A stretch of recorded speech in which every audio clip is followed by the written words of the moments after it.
PC Mohan MP ಆಗೋದು. ಕಾಂಗ್ರೆಸ್ ಪಕ್ಷದ ಮನ್ಸೂರ್ ಅಲಿ ಖಾನೇ ಬರ್ಬೇಕು. ಇವಾಗ ಯಾರೋ ಹೊಸ ಕ್ಯಾಂಡಿಡೇಟ್ ಇರ್ಬೋದು, ಇವಾಗ ಬಂದಿರೋದು ಮನ್ಸೂರ್ ಅಲಿ ಖಾನ್. ಅವ್ರು ಯಾರು ಅಂತ ನಮ್ಗೆ ಗೊತ್ತೇ ಇಲ್ಲ. 3 ಬಾರಿ ಇವರು PC ಮೋಹನ್ ನೋಡಿ ಸಾಕಾಗಿದೆ. ಕ್ಷೇತ್ರಕ್ಕೆ ಬಂದು ಯಾವುದೇ ಅಭಿವೃದ್ಧಿ ಕೆಲಸಗಳನ್ನು ಮಾಡಿಕೊಟ್ಟಿಲ್ಲ ಜನರುಗಳಿಗೆ. ಸೊ ಎಲ್ಲ ಅಭಿವೃದ್ಧಿಗಳು ಮಾಡ್ತಾ ಇದಾರೆ, ಅದಕ್ಕೋಸ್ಕರ PC ಮೋಹನೇ ಆಗೋದು ಖಂಡಿತ.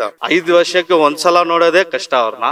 ಇದು ಎಲೆಕ್ಷನ್ ಟೈಮ್ ಅಲ್ಲ ಆ ತರ ಅವರು ಚಲಾಯಿಸಿದ್ದಾರೆ. ಕಾಂಗ್ರೆಸ್ ಪಕ್ಷ ಯಾವಾಗ್ಲೂ ಬಡವ್ರಿಗೇನೆ ಇರೋದು. ಕೇಂದ್ರದಲ್ಲಿ ಮತ್ತೆ ನರೇಂದ್ರ ಮೋದಿನೇ ಪ್ರಧಾನ ಮಂತ್ರಿ ಆಗೋದು ಇದು ಖಂಡಿತ. ಈ ಸಲ ನಮ್ಮ ರಾಹುಲ್ ಗಾಂಧಿನೇ ಪ್ರಧಾನ ಮಂತ್ರಿ ಆಗ್ತಾರೆ. ಎಸ್ ಸರ್, ನಮಸ್ತೆ. ನಿಮ್ ಪ್ರಕಾರ ಈ ಬೆಂಗಳೂರು ಕೇಂದ್ರ ಲೋಕಸಭಾ ಕ್ಷೇತ್ರಕ್ಕೆ ಯಾರು MP ಆಗ್ಬೇಕು? ಈ ಬಾರಿ ಕಾಂಗ್ರೆಸ್ ಪಕ್ಷದ ಮನ್ಸೂರ್ ಅಲಿ ಖಾನೇ ಬರ್ಬೇಕು. ಮನ್ಸೂರ್ ಅಲಿ ಖಾನ್ ಅವರು. ಏನ್ ಮತದಾನ ಪೂರ್ಣಗೊಂಡಿದೆ, ವೋಟಿಂಗ್ ಆಗಿದೆ, ಏನು ರಿಸಲ್ಟ್ ಬರೋದಷ್ಟೇ ಬಾಕಿ ಇದೆ, ನೋಡ್ಬೇಕು ರಿಸಲ್ಟ್ ಏನಾಗುತ್ತೆ ಅಂತ. ಆದ್ರೂ ಕೂಡ ಮನ್ಸೂರ್ ಅಲಿ ಖಾನ್ ಅವರು ಯಾಕೆ ಉತ್ತಮ ಸ್ಪರ್ಧಿ ಅಂತ ಅನಿಸ್ತಾರೆ? ಹಾಗಾದ್ರೆ ಅವರು ಒಳ್ಳೆ ಕ್ಯಾಂಡಿಡೇಟ್ ಈ ಸಲ ನಮ್ಮ ಕಾಂಗ್ರೆಸ್ ಇಂದ ಕೊಟ್ಟಿದ್ದಾರೆ.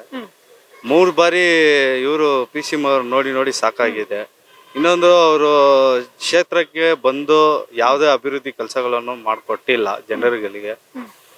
ಬರೀ ವೋಟಿಂಗ್ ಟೈಮಲ್ಲಿ ಮಾತ್ರ ನಮಗೆ ಮತದಾನ ಹಾಕಿ ಅಂತ ಎಲ್ಲರ ಹತ್ರನು ಚಲಾಯಿಸ್ಕೊಂಡು ಹೋಗ್ತಾರೆ ಅಷ್ಟೇ. ಅವತ್ತೊಂದು ದಿವಸ ಮುಖ ತೋರಿಸ್ತಾರೆ, ಮಿಕ್ಕ 5 ವರ್ಷ ಅವ್ರು ಎಲ್ಲಿ ಇರ್ತಾರೆ, ಯಾವಾಗ ಬರ್ತಾರೆ, ಎಲ್ಲಿ ಹೋಗ್ತಾರೆ ಅಂತನೂ ಗೊತ್ತಾಗಲ್ಲ. ಅದರಿಂದ ಈ ಸಲ ಎಲ್ಲ ಬದಲಾವಣೆ ತಂದಿದ್ದೀವಿ. ಮುಂಚೆನೂ ರಿಜ್ವಾನ್ ಅರ್ಷದ್ ಅವರು ನಿಂತಿದ್ರು ಇದೇ ಕ್ಷೇತ್ರಕ್ಕೆ ಹೃದಯ ಭಾಗದಲ್ಲಿ. ಅವಾಗ ಎಲ್ಲ ಜನ ಬಂದು ಎಲ್ಲ BJP ಅವರು ಬಂದ್ರೆ ಇದು ಹಿಂಗೆ ಅಂತ ಅವ್ರವರು ಸುಳ್ಳು ಹೇಳ್ಕೊಂಡು ಅದೇ ಮೋದಿ ಅಂತ ಹೆಸರಲ್ಲಿ ಅವರು ಓಟ್ ತಗೊಂಡಿದ್ದಾರೆ ಸರ್. ಈ ಸಲ ಈ ಕಾಂಗ್ರೆಸ್ ಕೊಟ್ಟಿರೋ 5 ಭರವಸೆಗಳನ್ನು ಜನಗಳಿಗೆ ಮುಟ್ಟಿದೆ. ಒಂದು 70% 80% ಮುಟ್ಟಿದೆ. ಮತ್ತೆ ನಮ್ಮ ಸೆಂಟ್ರಲ್ ಅಲ್ಲಿ ರಾಹುಲ್ ಗಾಂಧಿ ಬಂದ್ರೆ ಅವರು ಒಂದು 8 ಭರವಸೆಗಳನ್ನು ಕೊಟ್ಟಿದ್ದಾರೆ. ಮಹಿಳೆಯರಿಗೆ 1 ಲಕ್ಷ ಕೊಡೋದು, ಮಂತ್ಲಿ 8,300 ರೂಪಾಯಿ ಏನೋ ಅಕೌಂಟ್ಗೆ ಹಾಕೋದು. ಈ ಜನ ಎಲ್ಲ ಅದನ್ನೂ ನಂಬಿಕೆ ಇದೆ ಜನಗಳಿಗೆ. ಕಾಂಗ್ರೆಸ್ ಬಂದ್ರೆ ಒಳ್ಳೇದಾಗುತ್ತೆ, ಈ GST ಕಡಿಮೆ ಆಗುತ್ತೆ, ಮತ್ತೆ ಈ ತರಕಾರಿಗಳು ಕಡಿಮೆ ಆಗುತ್ತೆ, ಎಲ್ಲ ಬೆಲೆಗಳಿಗೂ ಕಮ್ಮಿ ಆಗುತ್ತೆ. ಅದಕ್ಕೋಸ್ಕರ ಈ ಸಲ ಎಲ್ಲ ಕಾಂಗ್ರೆಸ್ಗೆ ಸಪೋರ್ಟ್ ಮಾಡಿದ್ವಿ. Okay, fine. ಇನ್ನು PC ಮೋಹನ್ ಅವರು 3 ಬಾರಿ ಗೆದ್ರು ಕೂಡ ಅವ್ರ ಕಡೆಯಿಂದ ಕೆಲಸ ಆಗಿಲ್ವಾ ಹಾಗಿದ್ರೆ? ಇಲ್ಲ ಸರ್, 3 ಬಾರಿ ಗೆದ್ರು ಅವ್ರ ಕಡೆಯಿಂದ ಏನು ಕೆಲಸನೂ ಆಗಿಲ್ಲ. ಆ ತರ ತೋರ್ಸ್ಕೊಳಕ್ಕೆ ಅವ್ರು ಇಲ್ಲ. ಆ 3 ಸಲ ಅವ್ರು ನೋಡೋದು ಅದೇ ಹೇಳಿಲ್ವಾ, 5 ವರ್ಷಕ್ಕೆ ಒಂದ್ಸಲ ಬರ್ತಾರೆ, ಮತ ಹಾಕಿ ಅಂತ ಚಲಾಯಿಸಿ ನಮಗೆ ಸಪೋರ್ಟ್ ಮಾಡಿ ಅಂತಾರೆ. ಈ ಬಾರಿನೂ ಈ ಕೇಂದ್ರ ಭಾಗದಲ್ಲಿ ಮೋದಿ ಫೋಟೋ ಇಟ್ಕೊಂಡೆ ಅವ್ರು ಓಟ್ ಕೇಳಿದ್ದಾರೆ. ಆಮೇಲೆ ಈ ಹಲ್ಸೂರು ಇದ್ರಲ್ಲಿ ಕೂಡ ಮತ ಕೇಳುವಾಗ ಜನ ಹತ್ರ, ಪಬ್ಲಿಕ್ ಹತ್ರ ನಾವು ಹೆಂಗ್ ರೆಸ್ಪೆಕ್ಟ್ ಕೊಟ್ಟು ಮಾತಾಡ್ಬೇಕಂತನೂ ಅವ್ರಿಗೆ ಗೊತ್ತಿಲ್ಲ. ಪಬ್ಲಿಕ್ ಅಂದ್ರೆ ಎಲ್ಲಾ ಪ್ರಶ್ನೆನೂ ಕೇಳ್ತಾರೆ. ಒಂದ್ ಕ್ಯಾಂಡಿಡೇಟ್ ಆದ್ಮೇಲೆ ನಮ್ಗೆ ಬಂದ್ರೆ ನೀವ್ ಏನ್ ಮಾಡ್ತೀರಾ, 3 ಸಲ ನೀವು ಬಂದು ಏನ್ ಮಾಡಿದೀರಾ ಅಂತ ಕೇಳ್ತಾರೆ. ಒಂದು ಮಹಿಳೆಯರ ಹತ್ರ ಒಂದು ಹೆಂಗೆ ರೆಸ್ಪೆಕ್ಟ್ ಕೊಟ್ಟು ಮಾತಾಡೋದನ್ನು ಅವ್ರಿಗೆ ಗೊತ್ತಿಲ್ಲ. ಅಲ್ಲಿನೂ ಕೋಪ ಮಾಡ್ಕೊಂಡು ಶಿಟ್ ಮಾಡ್ಕೊಂಡು ಇವರೆಲ್ಲ ಒಂದು ಕ್ಯಾಂಡಿಡೇಟ್ ಹಿಂಗಿದ್ರೆ ಹಿಂಗೆ 3 ಸಲ ನೋಡೋದೇ, 5 ವರ್ಷಕ್ಕೆ ಒಂದ್ಸಲ ನೋಡೋದೇ ಕಷ್ಟ ಅವ್ರನ್ನ. ಇದು ಎಲೆಕ್ಷನ್ ಟೈಮ್ ಅಲ್ಲ ಆ ತರ ಅವರು ಚಲಾಯಿಸಿದ್ದಾರೆ. ಹಾಗಿದ್ರೆ ಈ ಬಾರಿ ಬದಲಾವಣೆ ಆಗುತ್ತೆ, 100% ಆಗುತ್ತೆ. ಮನ್ಸೂರ್ ಅಲಿ ಖಾನ್ ಅವರು ಅಷ್ಟು ಪ್ರಬಲ ಸ್ಪರ್ಧಿನ ಹಾಗಿದ್ರೆ PC ಮೋಹನ್ ಅವ್ರಿಗೆ ಕಂಪೇರ್ ಮಾಡಿದ್ರೆ? ನನ್ಗೆ ಗೊತ್ತಿರೋಂಗೆ ಇವರು ಮನ್ಸೂರ್ ಅಲಿ ಖಾನ್ ಒಳ್ಳೆ ವ್ಯಕ್ತಿನೇ. ಅವರು ಡೆಲ್ಲಿ ಪ್ರೀಮಿಯರ್ ಸ್ಕೂಲ್ಗೆ ಚೇರ್ಮನ್ CEO ಆಗಿದ್ದಾರೆ. ಅವರು ಬಂದ್ರು ಸ್ಕೂಲ್ಗಳಿಗೆ ಎಲ್ಲ ಸ್ವಲ್ಪ ಮಕ್ಳುಗಳಿಗೆಲ್ಲ ಒಳ್ಳೇದ್ ಮಾಡ್ತಾರೆ. ಅವರು ಮನ್ಸು ಮಾಡಿದ್ರೆ ಎಲ್ಲ ಆಗುತ್ತೆ. ಈ ಸಲ ಚೇಂಜಸ್ ತಂದಿದೀವಿ ನಮ್ಮಲ್ಲಿ. ಅದೇ ಹೇಳಿಲ್ವಾ, ಈ ಹಿಂದೂ ಮುಸ್ಲಿಂ ಅನ್ನೋದು ಏನು ಚೇಂಜಸ್ ಇಲ್ಲ, ನಾವೆಲ್ಲ ಒಂದೇ. ಇವರೇ ಬಂದು ರಾಮ ಅಂತ ಹೇಳ್ತಾರೆ. ನಮ್ಮ ತಂದೆ ತಾಯಿಗೂ ರಾಮನು ಹೇಳ್ಕೊಟ್ಟಿದ್ದಾರೆ. ನಮ್ಮ ಮಕ್ಳಿಗೆ ಮೈ ಹುಷಾರಿಲ್ಲ ಅಂದ್ರೂ ದರ್ಗಾಗ್ ಹೋಗ್ಬಿಟ್ಟು ಮಂತ್ರ ಹಾಸ್ಕೊಂಡ್ ಬರೋಕು ಹೇಳ್ಕೊಟ್ಟಿದ್ದಾರೆ. ಎಲ್ಲ ಅದೇ ಒಂದೇ ನಾವೆಲ್ಲ. ಹಾಗಿದ್ರೆ ಏನು ಮನ್ಸೂರ್ ಅಲಿ ಖಾನ್ ಅವರು ಗೆದ್ರೆ ನಿಮ್ಮ ನಿರೀಕ್ಷೆಗಳು ಏನಿರುತ್ತೆ ಅಂತ, ಏನ್ ಬದಲಾವಣೆ ಆಗ್ಬೋದು ಅಂತ ಅನ್ಸುತ್ತೆ?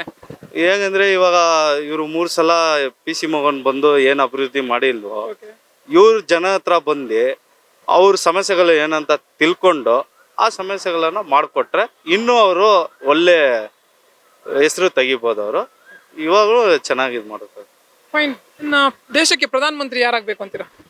ಈ ಬಾರಿ ನಮ್ಮ ರಾಹುಲ್ ಗಾಂಧಿ ಅವರೇ ಬರ್ಬೇಕಂತ ನಾವೆಲ್ಲ ಆಸೆ ಪಡ್ತಾ ಇದ್ದೀವಿ. ಯಾಕೆ ನರೇಂದ್ರ ಮೋದಿ ಅವರು ಮುಂದುವರಿಯೋದು ಇಷ್ಟ ಇಲ್ವಾ? ಇಲ್ಲ ಸರ್, ಅವರು ಹೆಂಗಂದ್ರೆ ಎಲ್ಲ ಟ್ಯಾಕ್ಸ್ಗಳು ಎಲ್ಲ ಎಸ್ಸಿದ್ದಾರೆ. ಒಂದೊಂದು ತರಕಾರಿಯಲ್ಲೂ ಒಂದೊಂದು ಟಿಫನ್ ಮಾಡೋದ್ರಲ್ಲಿ ಕಾಫಿಯಲ್ಲೂ ಕೂಡ ಅವರು GST ಆಡ್ ಮಾಡಿದ್ದಾರೆ. ಇನ್ನೊಂದೇನಂದ್ರೆ ಅವರು ಎಲೆಕ್ಟ್ರಿಕ್ ಬಾಂಡ್ ಅಂತ ಅದೊಂದು ಮಾಡಿದ್ದಾರೆ. ಅಂದರೆ ದುಡ್ಡನ್ನ ವಸೂಲಿ ಮಾಡೋದು. ಅದೇ ಇವಾಗ ಹೇಳಿಲ್ವಾ, ಬಡವರಾಗೇ ಇರ್ತಾರೆ, ಶ್ರೀಮಂತರಾಗಿ. ಅವರು ಶ್ರೀಮಂತರಿಗೇ ಇರೋದವರು. ಕಾಂಗ್ರೆಸ್ ಪಕ್ಷ ಯಾವಾಗಲೂ ಬಡವ್ರಿಗೇನೆ ಇರೋದು. ಈ ಸಲ ನಮ್ಮ ರಾಹುಲ್ ಗಾಂಧಿನೇ ಪ್ರಧಾನಮಂತ್ರಿ ಆಗ್ತಾರೆ. ಓಕೆ, ಬಟ್ ರಾಹುಲ್ ಗಾಂಧಿ ಅವರು ಈಗ ಏನು ಪ್ರಧಾನ ಮಂತ್ರಿ ಆಗ್ಬೇಕು ಅಂತ ಹೇಳ್ತಾ ಇದ್ದೀರಾ, ಬಟ್ ಇದುವರೆಗೂ ಕೂಡ ಸೂಕ್ತವಾದಂತಹ ಒಬ್ಬ ವ್ಯಕ್ತಿಯನ್ನ ಪ್ರಧಾನಿ ಅಭ್ಯರ್ಥಿ ಅಂತ ಘೋಷಣೆ ಮಾಡಲೇ ಇಲ್ಲ ಕಾಂಗ್ರೆಸ್ ಅಂತ. ಹಂಗೆ ಹೇಳೋರೆಲ್ಲ ಸ್ವಲ್ಪ ಇದೇ ಹೇಳ್ಬೇಕು. ಅವ್ರಿಗೆ ಏನು ಹೇಳ್ಬೇಕಂತ ನಮಗೂ ಗೊತ್ತಾಗಿಲ್ಲ. ಈ ಸಲ ನೋಡಿ, 4ನೇ ತಾರೀಕು ರಿಸಲ್ಟ್ ಬರುತ್ತೆ, ಅವಾಗ ನೋಡಿ ಗೊತ್ತಾಗುತ್ತೆ. ನಂಬಿಕೆ ಇದೆ ರಾಹುಲ್ ಗಾಂಧಿ ಅವರು ಅಂತ. ಓಕೆ, ಸರಿ. ಒಂದು ಉದಾಹರಣೆ ಕೊಡೋದಾದ್ರೆ ಯಾಕೆ ಬದಲಾವಣೆ ಆಗ್ಬೇಕು ಅಂತೀರಾ? ಪ್ರಧಾನ ಮಂತ್ರಿ ನರೇಂದ್ರ ಮೋದಿ ಅವ್ರಿಗಿಂತ ರಾಹುಲ್ ಗಾಂಧಿ ಅವ್ರು ಯಾಕೆ ಬೆಸ್ಟ್ ಅಂತ ಅಂತೀರಾ? ಏನು ಯಾವ ಒಂದು ಕಾರಣದಿಂದ, ಒಂದು ನಿರ್ದಿಷ್ಟ ಕಾರಣದಿಂದ ರಾಹುಲ್ ಗಾಂಧಿ ಅವ್ರು ಆಗ್ಲಿ ಅಂತ? ಇದು ಅವರು ಬಂದು ಒಂದು 70 ವರ್ಷ ಆಡಳಿತ ಮಾಡಿರೋ ಪಕ್ಷ ಇದು ಕಾಂಗ್ರೆಸ್ ಪಕ್ಷ ಮಾಡಿರೋದು. ಅವ್ರ ಕುಟುಂಬದಿಂದ ಬೆಳೆದು ಬಂದಿರೋರು. ಅವರು ಈ ಸಲ ರಾಹುಲ್ ಗಾಂಧಿ ಬಂದರೆ ಒಳ್ಳೆ ಕೆಲಸಗಳು ನಡೆಯುತ್ತೆ, ಎಲ್ಲ ಈ ದೇಶಕ್ಕೆ ಒಳ್ಳೆ ನಿರ್ಧಾರ ಬರುತ್ತೆ ಅಂತ ಒಂದು ಆಸೆ. Okay sir, thank you sir. ನಮಸ್ತೆ. ವೋಟ್ ಮಾಡಿದ್ರಾ? ವೋಟ್ ಮಾಡಿದೀನಿ ಸರ್. ಓಕೆ, ಎಲೆಕ್ಷನ್ ಅಂತೂ ಮುಗ್ದಿದೆ. ನಿಮ್ ಪ್ರಕಾರ ಈ ನಿಮ್ಮ ಬೆಂಗಳೂರು ಕೇಂದ್ರ ಲೋಕಸಭಾ ಕ್ಷೇತ್ರಕ್ಕೆ ಯಾರು MP ಆಗ್ಬೇಕು? ಸರ್, PC ಮೋಹನ್ MP ಆಗೋದು PC ಮೋಹನ್ ಅವರು. ಯಾಕೆಂದ್ರೆ ಅವರು ನಮ್ಮ ಶಾಸಕರು ಸುರೇಶ್ ಕುಮಾರ್ ಜನಪ್ರಿಯ ಶಾಸಕರು ಇದ್ದಾರೆ. ಅವರು ಒಡನಾಟದಲ್ಲಿ ಚೆಂದಾಗಿ ಕೆಲಸ ಮಾಡ್ತಾ ಇದ್ದಾರೆ, ಇಬ್ರು ಎಲ್ಲ ಒಗ್ಗಟ್ಟಾಗಿ. ಸೊ ಎಲ್ಲ ಅಭಿವೃದ್ಧಿಗಳು ಮಾಡ್ತಾ ಇದ್ದಾರೆ. ಅದಕ್ಕೋಸ್ಕರ PC ಮೋಹನೇ ಆಗೋದು ಖಂಡಿತ. ಸರ್, 3 ಬಾರಿ ಗೆದ್ದಿದ್ರು, ಹ್ಯಾಟ್ರಿಕ್ ವಿಜಯಶಾಲಿ ಅವರು. ಈ ಬಾರಿನೂ ಕೂಡ ಗೆಲ್ಲಿ ಅಂತ ಹೇಳ್ತಾ ಇದೀರಾ. ಚೇಂಜಸ್ ಬೇಕು ಅಂತ ಅನ್ಸಲ್ವಾ? ಅವರೇ ಯಾಕೆ ಅಂದ್ರೆ ಅವ್ರ ಕಡೆಯಿಂದ ಇನ್ನೂ ಹೆಚ್ಚಿಗೆ ಕೆಲಸ ಆಗುತ್ತೆ ಅಂತ ನಿರೀಕ್ಷೆ ಇದೆಯಾ? ಇಲ್ಲ, ಅವರು ಸತತ ಬೆಂಗಳೂರು ಸೆಂಟ್ರಲ್ ದಿವಂಗತ ಅನಂತ್ ಕುಮಾರ್ ಹೋದ್ಮೇಲೆ ಅವಕಾಶ ಸಿಕ್ಕಿರೋದು PC ಮೋಹನ್ ಅವ್ರಿಗೆ.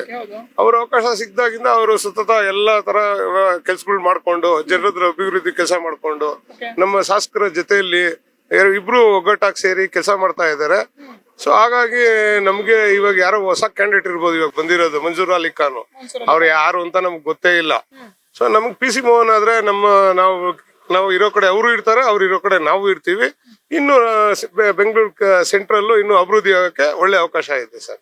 ಎಸ್ ಸರ್, ಒಂದು ಕಾನ್ಸೆಪ್ಟ್ ಇದೆ ಬೆಂಗಳೂರು ಸೆಂಟ್ರಲ್ ಅಲ್ಲಿ. ಏನು ಅಂದ್ರೆ ಅಲ್ಪಸಂಖ್ಯಾತರು ಅಂದ್ರೆ ಅವ್ರ ಕಡೆಯಿಂದ ಒಬ್ಬ ನಾಯಕರು ನಿಲ್ಲುವಂಥದ್ದು, ಇನ್ನೊಂದ್ ಕಡೆ ಹಿಂದುತ್ವ ಅನ್ನುವಂಥದ್ದು, BJP something RSS like that.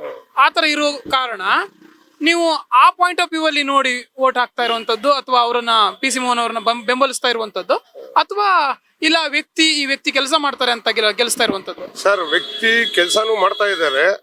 ಕೇಂದ್ರದ ನಾಯಕರುಗಳು ಯಾರನ್ನ ಅಭ್ಯರ್ಥಿಯಾಗಿ ಮಾಡ್ತಾರೆ ಅವ್ರನ್ನ ನಾವು ಚುನಾವಣೆಯಲ್ಲಿ ನಿಂತಾಗ ಅವ್ರ ಪರವಾಗಿ ಕೆಲಸ ಮಾಡೋದು ನಮ್ ಜವಾಬ್ದಾರಿ. ಅದನ್ನ ನಾವು ಮಾಡ್ತಾ ಇದೀವಿ. ಹಾಗಿದ್ರೆ ಈ ಹಿಂದುತ್ವ ಅಥವಾ ಏನು ಅಲ್ಪಸಂಖ್ಯಾತರ ಕಡೆಯಿಂದ ಯಾರೋ ಒಬ್ರು ನಾಯಕರು ನಿಲ್ಲುವಂತದ್ದು, ಆ ಕಾನ್ಸೆಪ್ಟ್ ಇದೆ ಸರ್. ಅದು ಆಗಲ್ಲ ಅಂತಲ್ಲ. ನಮ್ಮ ಕೇಂದ್ರದ ಲೀಡರ್ಗಳು ಯಾರಿಗ ಅಭ್ಯರ್ಥಿಯಾಗಿ ಕೊಡ್ತಾರೋ ಅವ್ರ ಪರ ಕೆಲಸ ಮಾಡೋದಂತೂ ಕಾರ್ಯಕರ್ತರ ಕೆಲಸ. ಅದನ್ನ ನಾವು ಮಾಡ್ಕೊಂಡ್ ಬರ್ತಾ ಇದೀವಿ ಇಲ್ಲಿವರೆಗೂ. ಮುಂದೇನು ಒಳ್ಳೆ ಕೇಂದ್ರದಲ್ಲಿ ನಮ್ಮ ಬೆಂಗಳೂರು ಸೆಂಟ್ರಲ್ ಅಲ್ಲಿ ಇನ್ನೂ ಅಭಿವೃದ್ಧಿ ಆಗ್ಬೋದು. ಇನ್ನು ರಾಯನಗರ ಕ್ಷೇತ್ರದಲ್ಲಿ ಇವಾಗ ನಿಮ್ಗೆ ಎಲ್ಲರಿಗೂ ಗೊತ್ತಿದೆ, ರಾಜಾಜಿನಗರ ವಿಧಾನಸಭಾ ಕ್ಷೇತ್ರ ಅಂದ್ರೆ ಇಡೀ ರಾಜ್ಯದ ಜನತೆ ನೋಡ್ತಾರೆ. ಪ್ಲಸ್ ರಾಜ್ಯದ ಜನತೆ ಮಾತ್ರ ಅಲ್ಲ, ಕೇಂದ್ರದ ನಾಯಕರುಗಳು ಅಂದ್ರೆ ಜಗದೀಶ್ ಶೆಟ್ಟರ್ ಇರ್ಬೋದು, ಸಾಯನಗೌಡರು ಇರ್ಬೋದು, ಇನ್ನ ಎಲ್ಲರೂ ನಮ್ಮ ರಾಜಾಜಿನಗರ ಚುನಾವಣೆ ಅಂದ್ರೆ ರಾಜ್ಯ ಬಿಟ್ಟು ಕೇಂದ್ರದಲ್ಲೂ ಗಮನಿಸ್ತಾ ಇರ್ತಾರೆ. ನಾವು ಎಲ್ಲರೂ ಜನಪ್ರಿಯ ಶಾಸಕರು ಸುರೇಶ್ ಕುಮಾರ್ ಅವರ ಕಾರ್ಯಕರ್ತರು. ನಾವು ಅವ್ರು ಏನ್ ಮಾರ್ಗದರ್ಶನ ಕೊಡ್ತಾರೆ ಆ ಮಾರ್ಗದರ್ಶನಂತೆ ನಾವು ಇಲ್ಲಿ ಗೆಲ್ಲಿಸ್ಕೊಂಡ್ ಬರ್ತಾ ಇದೀವಿ. ಅವ್ರು ಹೇಳ್ದಂಗೆ ನಾವು ಕೆಲಸ ಮಾಡ್ತಾ ಇದೀವಿ. ನಾವು ಏನಾದ್ರೂ ಹೋಗಿ ನಮ್ಮ ಸಮಸ್ಯೆಗಳು ಹೇಳಿದಾಗ ಇಮಿಡಿಯೇಟ್ ಸ್ಪಂದಿಸುವಂತಕ್ಕೆ ನಮ್ಮ ಶಾಸಕರು ಇದ್ದಾರೆ. ಸೆಂಟ್ರಲ್ ಮಟ್ಟಕ್ಕೆ ಬಂದ್ರೆ ನಮ್ಗೆ ಶಾಸಕರ ಗಮನಕ್ಕೆ ತರ್ತೀವಿ. ಶಾಸಕರು ಕೇಂದ್ರದ PC ಮೋಹನ್ ಗಮನಕ್ಕೆ ತಂದು ಆ ಕೆಲಸನ ಮಾಡ್ತಾ ಇದ್ದಾರೆ ಸರ್. ಎಸ್, PC ಮೋಹನ್ ಅವರು ಸತತವಾಗಿ 3 ಬಾರಿ ಗೆದ್ದಿರೋದ್ರಿಂದ, ಅಥವಾ ಏನು ಅವರಿಗೆ ಗೆಲುವು ಅನ್ನೋದೊಂದು ಸ್ವಲ್ಪ ಕಾಮನ್ ಆಗಿರೋದ್ರಿಂದ ಕೆಲ್ಸದ ಕಡೆ ಹೆಚ್ಚಿಗೆ ಒತ್ತು ನೀಡಲ್ಲ, ಕ್ಷೇತ್ರದ ಕಡೆ ಕರೆಕ್ಟ್ ಆಗಿ ಬರಲ್ಲ ಅಂತ ಒಂದು ಮಾತಿದೆ. ಹೌದಾ? ಅದು ಕರೆಕ್ಟ್. ಅದು ನಾವು ನಮ್ಮ ಶಾಸಕರು ಗಮನಕ್ಕೆ ತಂದಿದೀವಿ. ಅವರು ಹೇಳಿದ್ದಾರೆ, ಅವರು ಬರ್ತಾರೆ. ಬಟ್ ಬಂದ್ರೆ ಎಲ್ಲಾ ಕ್ಷೇತ್ರಕ್ಕೂ ಹೋಗ್ಬೇಕು. ಬೆಂಗಳೂರು ಸೆಂಟ್ರಲ್ ಬಹಳ ದೊಡ್ಡದು. ಸೊ ನಮ್ ಕ್ಷೇತ್ರಕ್ಕೆ ಬಂದ್ರೆ ನಮಗೂ ಒಂದು ಅರ್ಧ ದಿವಸ ಟೈಮ್ ಕೊಡ್ತಾರೆ. ಆ ಟೈಮಲ್ಲಿ ಜನ ಇರಲ್ಲ. ಅವ್ರು ಬೆಳಗ್ಗೆ ಬರ್ತಾರೆ, ಒಂದ್ 3-4 ಅವರ್ ನಮ್ ಜೊತೆಲಿ ಇರ್ತಾರೆ. ಆ ಟೈಮಲ್ಲಿ ಜನ ಇರಲ್ಲ, ನೋಡಲ್ಲ, ಅವ್ರು ಬರಲ್ಲ ಅಂತ ಹೇಳ್ತಾರೆ. ಆದ್ರೆ ನಾವು ಜೊತೆಲಿ ಇರೋರು ನೋಡ್ತೀವಿ, ಬಂದಿದ್ದಾರೆ ಅಂತ ಹೇಳ್ತೀವಿ. ಅವ್ರನ್ನ ಮೊದಲನೇ ಚುನಾವಣೆ ಕರ್ಕೊಂಡ್ ಬಂದಾಗ ಪ್ರತಿ ಮನೆಗೂ ಭೇಟಿ ಮಾಡಿದೀವಿ, 2ನೇದು ಮಾಡಿದೀವಿ. ಸೊ ಇವಾಗ ಅವ್ರು ಬರೋ ಟೈಮ್ಗೆ ಜನ ಇರಲ್ಲ. ಸೊ ಹಾಗಾಗಿ ಏನ್ ಮಾಡ್ತೀವಿ, ಅವ್ರು ಬಂದಾಗ ಅವ್ರದ್ದು ಎಷ್ಟಿದೆಯೋ ಅಷ್ಟು. ನಮ್ದು ರಾಯನಗರ ದೊಡ್ಡ ಕ್ಷೇತ್ರ, ಒಂದು ದಿವಸನೂ ಟೈಮ್ ಸಾಕಾಗಲ್ಲ. ಅದಕ್ಕೆ ಅವ್ರ ಪರವಾಗಿ ನಮ್ಮ ಸುರೇಶ್ ಕುಮಾರ್ ಜನಪ್ರಿಯ ಶಾಸಕರು ಅದ್ರ ಪರವಾಗಿ ನಿಂತ್ಕೊಂಡು ಕೆಲಸ ಮಾಡ್ತಾ ಇದ್ದಾರೆ. ಇದು ಮಾಡ್ಕೊಂಡು ಹೋಗ್ತಾ ಇದೀವಿ. ಮತ್ತೆ ಒಂದು ಹೇಳಕ್ ಇಷ್ಟ ಬೀಳ್ತೀನಿ, PC ಮೋಹನ್ ಗೆಲ್ಲೋದು ನಮ್ಮ ರಾಜಾಜಿನಗರದಲ್ಲಿ ಹೆಚ್ಚು ಬಹುಮತದಿಂದ ನಾವು PC ಮೋಹನ್ ಗೆಲ್ಲಿಸ್ಕೊಂತೀವಿ. ಆಮೇಲೆ ಕೇಂದ್ರದಲ್ಲಿ ಮತ್ತೆ ನರೇಂದ್ರ ಮೋದಿನೇ ಪ್ರಧಾನಮಂತ್ರಿ ಆಗೋದು ಇದು ಖಂಡಿತ. ಕಳೆದ ಬಾರಿನೂ ನಾವು 28ರಲ್ಲಿ 3 ಸೋತಿದ್ವಿ. ಅಂದ್ರೆ ಒಂದು ಸುಮಲತಾ ಅವ್ರು ಹೋದ್ರು, 2ನೇದು ಪಕ್ಷೇತರ, ಒಂದು ಪ್ರಜ್ವಲ್ ರೇವಣ್ಣ, ಒಂದು DK ಸುರೇಶ್. ಅದು 3 ಗೆಲ್ತಾರೆ ಅಂತ ಗೊತ್ತಿತ್ತು. ಮಿಕ್ಕಿದ್ 28ರಲ್ಲಿ 25 ಗೆದ್ದಿದೀವಿ. ಈ ಸರಿ ಗೆಲ್ಬೇಕು ಅಂತ ಇನ್ನೂ 3 ಸೀಟ್ ಇದೆ. 28 ಗೆಲ್ಬೇಕು ಅಂತ ಇದೀವಿ. ಅದ್ರಲ್ಲಿ ಏನೋ ಸ್ವಲ್ಪ ಇವಾಗ ನೀವು ಹೇಳ್ದಂಗೆ ಪರ್ಸೆಂಟೇಜ್ ಕಡಿಮೆ ಆಯ್ತು. ನಾನು ಪರ್ಸೆಂಟೇಜ್ ಕಡಿಮೆ ಆಗಿದೆ. ಇವಾಗ ನಮ್ಮ ಆನಂದ್ ಹೇಳ್ದಂಗೆ ಎಲ್ಲ ಪಾಪ ಹೊರಗಡೆಯಿಂದ ಬಂದಿದ್ದಾರೆ. 5 ವರ್ಷದಿಂದ ಚುನಾವಣೆ ಅಧಿಕಾರಿಗಳು ಲಿಸ್ಟ್ ನ ಸಫಲ್ ಮಾಡೇ ಇಲ್ಲ. ಸತ್ತಿರೋರ್ದು ಹಂಗೆ ಇದೆ, ಶಿಫ್ಟ್ ಆಗಿರೋರ್ದು ಹಂಗೆ ಇದೆ. ಆಮೇಲೆ ಅವ್ರದ್ದು ಏನಾಗಿದೆ, ನಮ್ಮಲ್ಲಿ ಮತದಾರರು ಅಂತ ನಾವು ಅವ್ರ ವೋಟ್ ಲಿಸ್ಟ್ ಹುಡ್ಕೊಂಡೋದಾಗ ಇಲ್ಲಿ ನಮ್ಮ ಜಾಗದಲ್ಲಿ ಇರೋರ್ನ ತಗೊಂಡೋಗಿ ಸಿದ್ಧಗಂಗಾಗ ಹಾಕೋದು, ಬಸವೇಶ್ವರಕ್ಕೆ ಆಗೋದು, ಹಿಂಗೆ ಚುನಾವಣೆದು ಒಂದು ಆ ಲಿಸ್ಟ್ ಎಲ್ಲ ಸರಿ ಇಲ್ಲ. ಸೊ ಎಲ್ಲ ಕರೆಕ್ಟ್ ಆಗಿ ಮಾಡಿದ್ರೆ ಪರ್ಸೆಂಟೇಜ್ ಜಾಸ್ತಿ ಆಗುತ್ತೆ. ಪಾಪ ಮತದಾರರು ಬಂದಾಗ ಲೀಸ್ಟ್ ಇಟ್ಕೊಂಡ್ ಬರ್ತಾರೆ, ಓಟೇ ಇರಲ್ಲ ಪಾಪ ಅವ್ರು. ಈ ಪಟ್ಟಿಯಲ್ಲಿ ಇರಲ್ಲ, ಅವ್ರು ಇರಲ್ಲ. ಅವ್ರು ನಂದು ಇಲ್ಲಿ ಓಟ್ ಹಾಕೋದು, ನಂದು ಯಾಕೆ ಅಲ್ಲೋಯ್ತು ಇಲ್ಲೋಯ್ತು ಅಂತ ನಮ್ಮಲ್ಲಿ ಪ್ರಶ್ನೆ ಕೇಳ್ತಾರೆ. ಅದಕ್ಕೆ ನಾವ್ ಏನ್ ಉತ್ತರ ಕೊಡಕ್ ಆಗಲ್ಲ. ಅದು ಉತ್ತರ ಕೊಡ್ಬೇಕು ಅಂದ್ರೆ ಚುನಾವಣೆ ಆಯೋಗ ಕೊಡ್ಬೇಕು. ಇದು ಸ್ವಲ್ಪ ಎಲ್ಲ ಆಗಿರೋದ್ರಿಂದ ಸ್ವಲ್ಪ ಹಿಂಗಾಗಿದೆ. ದಯವಿಟ್ಟು ನಿಮ್ ಗಮನಕ್ಕೂ ತಂದಿದ್ದೀನಿ. ಮುಂದೆ ಚುನಾವಣಾ ಆಯೋಗ ಪಟ್ಟಿನ ಕರೆಕ್ಟ್ ಆಗಿ ಮಾಡಕ್ ಹೇಳಿ, ಮಾಡಿ ಯಾರ್ಯಾರು ಇದಾರೆ, ಇಲ್ಲ ಸತ್ತೋಗಿದ್ದಾರೆ, ಲಿಸ್ಟ್ 10 ವರ್ಷದಿಂದ ತೀರೋಗಿದ್ದಾರೆ. ನನ್ನ ಪಟ್ಟಿಯಲ್ಲಿ ನಾನು ತೋರಿಸ್ತೀನಿ ನೋಡಿ, 10 ವರ್ಷದಿಂದ ಇಲ್ಲ, 10 ವರ್ಷದಿಂದ ಅಲ್ಲೇ ಇದ್ದಾರೆ. ಏನ್ ಮಾಡೋಣ ನಾವು ನಮ್ಗೆ ಗೊತ್ತು ಅವ್ರ ಓಟ್ ಇಲ್ಲ ಅಂತ. ಸೊ ಹಾಗಾಗಿ ನಮ್ಗೆಲ್ಲ ಸ್ವಲ್ಪ ಈ ನಾವು ಚುನಾವಣೆ ಟೈಮಲ್ಲಿ ನಮ್ಮ ಮತದಾರರ ಪಟ್ಟಿ ತಗೊಂಡ್ ಮನೆ ಹತ್ರ ಹೋದಾಗ ಅವ್ರು ಇರಲ್ಲ, ತೀರೋಗಿರ್ತಾರೆ. 3 ಚುನಾವಣೆಯಲ್ಲಿ ನೋಡಿದೀನಿ, ಅವ್ರು ತೀರೋಗಿರೋದೆಲ್ಲ ಪಟ್ಟಿ ಇನ್ನೂ ಬರ್ತಾನೆ ಇದೆ. ಸೊ ಅದನ್ನ ಇಟ್ಕೊಂಡು ನಾವು ತೀರೋಗಿರೋ ಕರ್ಕೊಂಬಂದು ಓಟ್ ಹಾಕ್ಸಕ್ಕಾಗತ್ತಾ? ಅಟ್ಲೀಸ್ಟ್ ಇಲ್ಲಿ ಹೊಸಬ್ರು ಬಂದಿರ್ತಾರೆ, ಶಿಫ್ಟ್ ಆಗಿ ಬಂದಿರ್ತಾರೆ, ನಾವು ರಿಕ್ವೆಸ್ಟ್ ಮಾಡ್ಕೊಂತೀವಿ, ನೀವು ನಮ್ಮ ಭಾಗದಲ್ಲಿ ಇದ್ದೀರಾ, ಬನ್ನಿ ಇಲ್ಲಿ ವೋಟ್ ಲಿಸ್ಟ್ ಮಾಡ್ಕೊಳ್ಳಿ. ನಿಮ್ಗೆ ಯಾವ್ದೋ ಪಾರ್ಟಿಗೆ ಹಾಕಿ, ನಮಗ್ ತೊಂದರೆ ಇಲ್ಲ. ಅವ್ರವ್ರ ಪಾರ್ಟಿಯಲ್ಲಿ ಅವ್ರವ್ರ ಕೆಲಸ ಮಾಡ್ತಾರೆ, ನಾವು ನಮ್ಮ ಪಾರ್ಟಿಯಲ್ಲಿ ಕೆಲಸ ಮಾಡ್ತಾ ಇದೀವಿ. ದಯವಿಟ್ಟು ನೀವು ವೋಟ್ ಮಾಡಿ ಅಂತ ಕೇಳಕ್ಕೆ ನಾವು ಸಿದ್ಧರಾಗಿದ್ದೀವಿ. ಹಿಂಗಾಗಿದೆ ಸರ್, ಅಷ್ಟೇ. ಸರಿ ಸರ್, ಈಗ ನಿಮ್ಮ ಕ್ಷೇತ್ರದಲ್ಲಿ ಏನು ಕಾಂಗ್ರೆಸ್ ಗವರ್ಮೆಂಟ್ ನೀಡಿರುವಂತಹ ಗ್ಯಾರಂಟಿ ಯೋಜನೆಗಳು ಅದು ಎಲ್ಲೋ ಒಂದ್ ಕಡೆ PC ಮೋಹನ್ ಅವರಿಗೆ ಎಫೆಕ್ಟ್ ಆಗಿಲ್ವಾ ಸರ್? ನೀವೇ ಎಲ್ಲಾ ಟಿವಿಗಳು ನೋಡ್ತಾ ಇದ್ದೀರಾ, ಎಲ್ಲಾ ಟಿವಿಗಳಲ್ಲಿ ನೋಡ್ತಾ ಇರ್ತೀವಿ. ಅವ್ರು ಗ್ಯಾರಂಟಿ ಮಾಡಿದಾರೆ ಹೊರತು ಅದರಿಂದ ಏನು ಉಪಯೋಗನೂ ಇಲ್ಲ.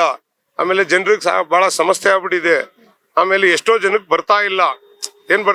ಇವ್ರಿಗೆ ಗ್ಯಾರಂಟಿದು ನಮ್ಗೆ ಅನುಕೂಲನೇ ಆಗ್ತಾ ಇಲ್ಲ.